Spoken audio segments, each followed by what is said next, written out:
सुप्रभात बच्चों।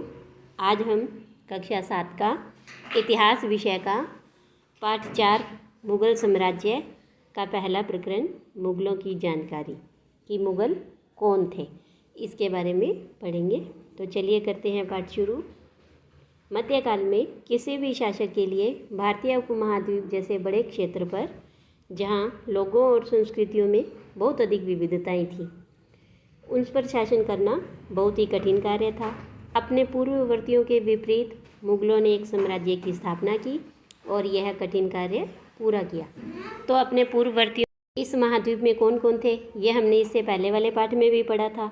तो चलिए एक बार और देख लेते हैं कि मुग़ल शासक के प्रारंभ से पहले दिल्ली पर लोधी वंश, और उससे पहले सैयद वंश, तुगलक वंश, खलजी वंश, तुर्की वंश, इन काफ़ी सारे शासकों का शासन था। तो भारत में मुग़ल साम्राज्य की जो नींव है वो बाबर द्वारा रखी गई थी। तो और ये कठिन कार्य था कि इतने बड़े महाद्वीप में इतनी विविधताएं थी और उस पर नियंत्रण करना बहुत ही कठिन था, और ये काम मुग़लों ने आसानी से पूरा किया, और जो अब तक केवल छोटी अवधियों के लिए ही संभव जान पड़ता था। यानी कुछ कुछ समय के लिए, थोड़े थोड़े समय के लिए कई शासकों ने शासन किया, लेकिन मुग़लों ने लंबे समय तक शासन किया। 16वीं सदी के उत्तरार्ध से इन्होंने दिल्ली और आगरा से अपने राज्य का विस्तार शुरू किया, और 17वीं शताब्दी में लगभग पूरे महाद्वीप पर अधिकार प्राप्त कर लिया था। उन्होंने प्रशासन के ढांचे और शासन संबंधी जो विचार लागू किए, वे उनके राज्य के पतन के बाद भी टिके रहे। यह एक ऐसी राजनीतिक धरोहर थी जिसके प्रभाव से उपमहाद्वीप में उनके पश्चात आने वाले शासक अपने को अछूता न रख सके।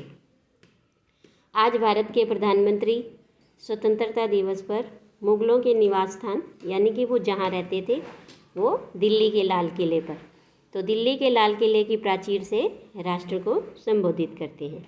यानी हर 15 अगस्त पर हमारे देश के जो प्रधानमंत्री हैं वो दिल्ली के लाल किले के प्राचीर से पूरे देश को संबोधित करते हैं। तो ये देखिए, ये चित्र है दिल्ली के लाल किले का, देखो कितना बड़ा है, और यहाँ से प्रधानमंत्री हैं वो पूरे देश को संबोधित करते हैं और भाषण देते हैं। इसके बाद देखिए कि मुग़ल कौन थे। तो जो ये लैटिन भाषा का शब्द है मोंग, MONG, मोंग से बना है, और इसका अर्थ होता है बहादुर। तो मुग़ल 2 महान शासक वंशों के वंशज थे कि माता की ओर से वे मंगोल शासक चंगेज़ खान, जो कि चीन और मध्य एशिया के कुछ भागों पर राज करता था, उसके उत्तराधिकारी थे। यानी किसके, यानी उनकी माता के ओर से।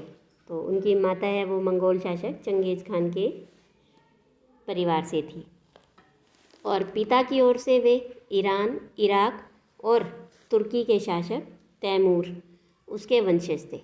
तैमूर की मृत्यु हुई सन 1404 में।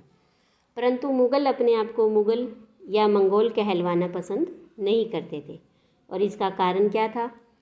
ये इसलिए था क्योंकि चंगेज़ खान से जुड़ी स्मृतियाँ सैकड़ों व्यक्तियों के नरसंहार से संबंधित थी, और यही स्मृतियाँ मुग़लों के प्रतियोगी उज़्बेकों से भी संबंधित थी। और दूसरी तरफ मुग़ल तैमूर के वंशज होने पर गर्व का अनुभव करते थे, ज़्यादा इसलिए क्योंकि उनके इस महान पूर्वज ने 1398 में दिल्ली पर कब्जा कर लिया था। तो नीचे देखिए एक ये चित्र दिखाया गया है, ये रहा, जिसमें तैमूर और विभिन्न मुग़ल शासकों का चित्र बना हुआ है।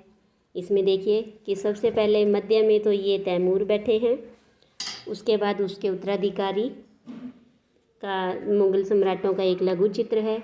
मध्य में तैमूर है और उसकी दाहिनी ओर उसका पुत्र मीरन शाह, ये मीरन शाह जो कि पहले मुग़ल सम्राट बाबर का लकड़दादा था।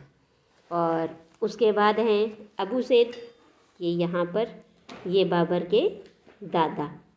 तैमूर की बाईं तरफ सुल्तान मोहम्मद मिर्ज़ा, ये बाबर के परदादा, यानी दादा ये दादा, ये परदादा और ये लक्कड़ दादा। और इसी के साथ हैं उमर शेख मिर्ज़ा जो कि बाबर के पिता थे।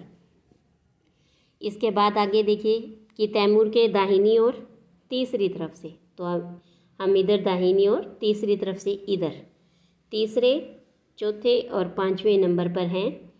क्रम से हैं कि ये है बाबर, ये अकबर और ये शाहजहाँ। और इसकी दाईं ओर उसी क्रम से हम चलेंगे तीसरे, चौथे और पाँचवें नंबर पर। तो इसमें है हुमायूं, जहांगीर और औरंगजेब। तो इस तरह से इन्होंने अपनी वंशावली का क्या किया, प्रदर्शन किया। और कैसे प्रदर्शन किया, चित्र बनवाकर। तो प्रत्येक मुग़ल शासक ने तैमूर के साथ अपना चित्र बनवाया।